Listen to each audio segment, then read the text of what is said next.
ಶ್ರೀ ಗುರುಭ್ಯೋ ನಮಃ. ಸದ್ಗುರು ಶ್ರೀ ಸಾಯಿದೇವಾಯ ನಮಃ. ಕನ್ನಡ ನಾಡಿನ ಸಮಸ್ತ ವೀಕ್ಷಕರಿಗೆ ನಮ್ಮ ಈ ಒಂದು ಸನ್ಮಾರ್ಗದರ್ಶನ ಚಾನಲ್ಗೆ ಸ್ವಾಗತ. ವೀಕ್ಷಕರೇ, ಇವತ್ತಿನ ಈ ಒಂದು ವಿಡಿಯೋದಲ್ಲಿ ನಾನು ನಿಮಗೆ ವೃಶ್ಚಿಕ ರಾಶಿಯ ಫೆಬ್ರವರಿ ತಿಂಗಳ ಸಂಪೂರ್ಣ ಮಾಸ ಭವಿಷ್ಯವನ್ನು ತಿಳಿಸ್ಕೊಡ್ತೇನೆ. ಫೆಬ್ರವರಿ ತಿಂಗಳಲ್ಲಿ ವೃಶ್ಚಿಕ ರಾಶಿಯವರಿಗೆ ಇರ್ತಕ್ಕಂಥ ಆಗು ಹೋಗುಗಳೇನು, ಒಳಿತು ಮತ್ತು ಕೆಡುಕಿನ ಬಗ್ಗೆ, ಆ ಒಂದು ಸಮಸ್ಯೆಗಳಿಗೆ ಇರ್ತಕ್ಕಂಥ ಸಣ್ಣ ಪುಟ್ಟ ಪರಿಹಾರಗಳು ಯಾವ ಥರ ಮಾಡಬೇಕು ಅನ್ನೋದನ್ನು ಈ ಒಂದು ವಿಡಿಯೋದಲ್ಲಿ ತಿಳಿಸ್ಕೊಡ್ತೇನೆ. ಅದಕ್ಕಿಂತ ಮುಂಚೆ ನಮ್ಮ ಒಂದು ಚಾನಲ್ನ ಲೈಕ್ ಮಾಡಿ ಮತ್ತು ಸಬ್ಸ್ಕ್ರೈಬ್ ಮಾಡಿಕೊಡಿ. ವೀಕ್ಷಕರೇ, ನಿಮ್ಮ ಜೀವನದಲ್ಲಿ ಇರ್ತಕ್ಕಂಥ ಸಮಸ್ಯೆಗಳಿಗೆ ಸೂಕ್ತವಾದ ಪರಿಹಾರ ಸಿಗ್ತಾ ಇಲ್ಲ. ಎಷ್ಟೇ ದೇವಸ್ಥಾನಗಳಿಗೆ ಹೋದರೂ ಕೂಡ, ಎಷ್ಟೋ ಜ್ಯೋತಿಷ್ಯರ ಬಳಿ ಹೋಗಿದ್ದೀರಾ, ಸಾಕಷ್ಟು ಸಮಸ್ಯೆಗಳನ್ನ ಅನುಭವಿಸಿದ್ದೀರಾ, ಆರ್ಥಿಕವಾಗಿ ಬಿಕ್ಕಟ್ಟನ್ನು ಅನುಭವಿಸಿದ್ದೀರಾ, ಅದು ಎಲ್ಲೂ ಕೂಡ ಪರಿಹಾರ ಸಿಕ್ಕಿಲ್ಲ ಅನ್ನೋ ವಿಚಾರಗಳು ಸಾಕಷ್ಟು ರೀತಿ ನಮಗೆ ಕರೆಗಳ ಮೂಲಕ ತಿಳಿದು ಬರ್ತಾ ಇದೆ.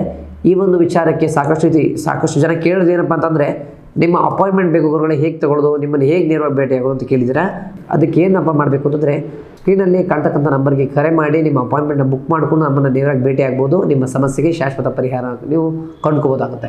ಮೊದಲನೇದಾಗಿ ವೃಶ್ಚಿಕ ರಾಶಿಯ ಆರ್ಥಿಕ ಸ್ಥಿತಿ ಬಗ್ಗೆ ನೋಡೋದಾದರೆ, ಈ ರಾಶಿಯವರಿಗೆ ಈ ತಿಂಗಳು ಆರ್ಥಿಕವಾದಂತಹ ಸಮಸ್ಯೆಗಳಿರೋದಿಲ್ಲ, ಆದರೆ ಆದಾಯದ ಮೂಲ ಹೆಚ್ಚಾಗುತ್ತೆ. ಅನಗತ್ಯ ಸಾಲದಿಂದ ಸ್ವಲ್ಪ ದೂರ ಇರೋದು ನಿಮಗೆ ಒಳ್ಳೆಯದು. ಕಲೆ, ಸಂಗೀತ ಮತ್ತು ಫ್ಯಾಷನ್ ಉದ್ಯಮಿಗಳಿಗೆ ಉತ್ತಮ ಒಂದು ಹಣದ ಆದಾಯದ ಮೂಲ ಇದೆ ಅಂತ ಹೇಳ್ಬೋದಾಗುತ್ತೆ. ಇನ್ನು ವೃತ್ತಿ ಮತ್ತು ವ್ಯವಹಾರದ ಬಗ್ಗೆ ನೋಡೋದಾದರೆ, ವೃತ್ತಿಯಲ್ಲಿ ನೀವು ಮಾಡ್ತಕ್ಕಂಥ ಕಚೇರಿಯಲ್ಲಿ, ನಿಮ್ಮ ಆಫೀಸಲ್ಲಿ ಒಂದು ಉತ್ತಮ ಮನ್ನಣೆ ನಿಮಗೆ ಸಿಗ್ತಕ್ಕಂಥ ಸಂಭವ ಈ ತಿಂಗಳಲ್ಲಿದೆ. ಜೊತೆಗೆ ಒಂದು ಚಾಲೆಂಜಿಂಗ್ ಆಗಿರುವಂಥ ಕೆಲಸಗಳು ನಿಮ್ಮನ್ನು ಹುಡ್ಕೊಂಡು ಬರಲಿಕ್ಕಿದೆ. ನಿಮ್ಮ ಕೆಲಸ ದಕ್ಷತೆಯಿಂದ ನಿಮಗೆ ಇರತಕ್ಕಂಥ ಪ್ರಶಂಸೆ ಸಿಗೋದ್ರಿಂದ ನಿಮ್ಮ ಸುತ್ತಮುತ್ತ ಇರ್ತಕ್ಕಂಥ ವ್ಯಕ್ತಿಗಳೇ ನಿಮ್ಮ ಶತ್ರುಗಳಾಗಿ ಬದಲಾಗುವಂಥ ಸಂದರ್ಭ ಇದೆ. ಹಾಗಾಗಿ ಹೆಚ್ಚಾಗಿ ಅವ್ರ ಕಡೆ ಗಮನ ಕೊಡದೆ ನಿಮ್ಮ ವಿಚಾರ, ನಿಮ್ಮ ಕೆಲಸ ಕಾರ್ಯ ನೀವು ನೋಡಿ, ಜೊತೆಗೆ ಅವ್ರನ್ನ ಸ್ವಲ್ಪ ದೂರ ಇರಲಿಕ್ಕೆ ಪ್ರಯತ್ನ ಮಾಡೋದು ನಿಮಗೆ ಒಳ್ಳೆಯದಾಗುತ್ತೆ. ಇನ್ನು ವೃಶ್ಚಿಕ ರಾಶಿಯವರಿಗೆ ಪಾರ್ಟ್ನರ್ಶಿಪ್ಪಲ್ಲಿ ಒಂದು ವ್ಯವಹಾರ ಚೆನ್ನಾಗಾಗುತ್ತೆ ಅಂತ ಹೇಳ್ಬೋದು. ಪಾರ್ಟ್ನರ್ಶಿಪ್ಪಲ್ಲಿ ಏನೇ ಕೆಲಸ ಮಾಡಿದ್ರು ಕೂಡ ಉತ್ತಮ ಫಲಿತಾಂಶವನ್ನು ನೀವು ನೋಡ್ಬೋದಾಗುತ್ತೆ. ಬರ್ತಕ್ಕಂಥ ಯುಗಾದಿ ಕಳೆದ ನಂತರ ನೀವು ಪಾರ್ಟ್ನರ್ಶಿಪ್ ವಿಚಾರದಲ್ಲಿ ವ್ಯವಹಾರ ಮಾಡೋದ್ರಿಂದ ಉತ್ತಮ ಲಾಭವನ್ನು, ಉತ್ತಮ ಫಲಿತಾಂಶವನ್ನು ನೋಡ್ಬೋದಾಗುತ್ತೆ. ಇನ್ನು ಪ್ರೀತಿ ಮತ್ತು ಕುಟುಂಬದ ವಿಚಾರ ನೋಡಬೇಕಂದ್ರೆ, ಮೊದಲನೇದಾಗಿ ಪ್ರೀತಿ ವಿಚಾರದಲ್ಲಿ ನಿಮ್ಮ ಸಂಗಾತಿಯ ಜೊತೆ ಸುಖಮಯವಾದಂತಹ ಪ್ರೀತಿಯ ಒಂದು ಕ್ಷಣಗಳನ್ನು ಕಳೀತೀರಾ. ಜೊತೆಗೆ ನಿಮ್ಮಿಬ್ಬರಲ್ಲಿ ಇರ್ತಕ್ಕಂಥ ಬಾಂಧವ್ಯ ತುಂಬ ಗಟ್ಟಿಯಾಗುತ್ತೆ ಅಂತ ಹೇಳ್ಬೋದು. ಈ ತಿಂಗಳು ನಿಮಗೆ ಒಂದು ಗೋಲ್ಡನ್ ಸಮಯ ಅಂತ ಕೂಡ ಹೇಳ್ಬೋದಾಗುತ್ತೆ. ಅಮೃತ ಗಳಿಗೆ ಅಂತ ಹೇಳಿದ್ರು ಕೂಡ ತಪ್ಪಾಗೋದಿಲ್ಲ. ಇನ್ನು ಕುಟುಂಬ ಬಗ್ಗೆ ನೋಡೋದಾದರೆ, ಕುಟುಂಬದಲ್ಲಿ ಇರ್ತಕ್ಕಂಥ ಸಣ್ಣ ಪುಟ್ಟ ಸಮಸ್ಯೆಗಳು ಕೂಡ ಈ ತಿಂಗಳು ನಿವಾರಣೆ ಆಗುತ್ತೆ.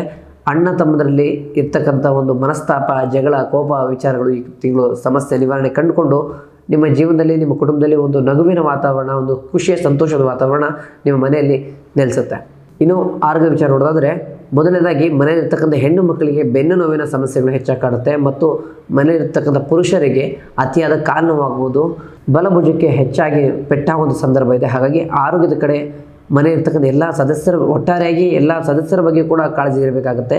ಯಾಕಂದರೆ ಒಂದು ಸಣ್ಣ ಪುಟ್ಟ ಎಡವಟ್ಟಿಂದ ಕೂಡ ನಿಮ್ಮ ಮನೆಯಲ್ಲಿ ಆರೋಗ್ಯ ಸಮಸ್ಯೆನ ಅನುಭವಿಸತಕ್ಕಂಥ ವಿಚಾರ ಇದೆ. ಹಾಗಾಗಿ ಹೆಚ್ಚಾಗಿ ಗಮನವನ್ನು ಆರೋಗ್ಯದ ಕಡೆ ಕೊಡಬೇಕಾಗುತ್ತೆ. ಮಿತವಾದಂತಹ ವ್ಯಾಯಾಮ ಮತ್ತು ಮಿತವಾದಂತಹ ಧ್ಯಾನವನ್ನು ಮಾಡೋದ್ರಿಂದ ನಿಮ್ಮ ಈ ಎಲ್ಲ ಸಮಸ್ಯೆಗಳು ಕೂಡ ನೀವೊಂದು ಪರಿಹಾರ ಮಾಡ್ಕೋಬೋದಾಗುತ್ತೆ.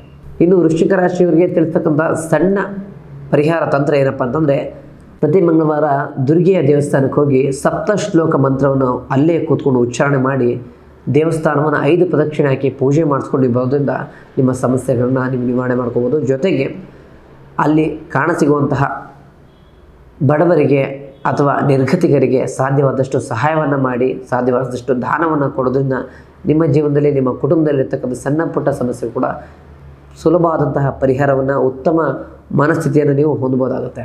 ಇನ್ನು ವೃಶ್ಚಿಕ ರಾಶಿಯವರ ಇಷ್ಟದ ಸಂಖ್ಯೆ ಯಾವುದಪ್ಪ ಅಂತಂದರೆ ನಂಬರ್ 6 ಅಂತ ಹೇಳ್ಬೋದು. 6 ಇವರ ಜೀವನದಲ್ಲಿ ಇರ್ತಕ್ಕಂಥ ಎಲ್ಲ ಸಮಸ್ಯೆಗಳು ನಿವಾರಣೆ ಮಾಡೋ ಸಂದರ್ಭ ಆಗುತ್ತೆ. ಇನ್ನೊಂದು, ಇವರ ಜೀವನದಲ್ಲಿ 6ನೇ ನಂಬರ್ ಅಂತಕ್ಕಂಥದ್ದು ಒಂದು ಟರ್ನಿಂಗ್ ಪಾಯಿಂಟ್ ಅಂತ ಕೂಡ ಹೇಳ್ಬೋದಾಗುತ್ತೆ. ಇನ್ನು ಈ ರಾಶಿಯವರಿಗೆ ಇಷ್ಟವಾದ ಬಣ್ಣ ಯಾವುದಪ್ಪ ಅಂತಂದರೆ ಕೆಂಪು ಬಣ್ಣ. ಇವರು ತುಂಬ ಅತಿಯಾದ ಕೆಂಪವನ್ನು, ಡಾರ್ಕ್ನೆಸ್ಸನ್ನು ಮತ್ತು ತುಂಬ ಶೈನ್ ಎದ್ದು ಕಾಣುವಂಥ ಬಣ್ಣವನ್ನು ತುಂಬ ಇಷ್ಟಪಡೋದ್ರಿಂದ ಕೆಂಪು ಬಣ್ಣವನ್ನು ಇವ್ರ ಜೀವನದಲ್ಲಿ ತುಂಬ ಇಷ್ಟಪಡ್ತಾರೆ. ಆ ಬಣ್ಣದಿಂದ, ಕೆಂಪು ಬಣ್ಣದ ಇವ್ರ ಜೀವನದಲ್ಲಿ ಸಣ್ಣ ಪುಟ್ಟ ಬದಲಾವಣೆ ಕೂಡ ಇವರು ಕಾಣಿಸ್ತಾರೆ.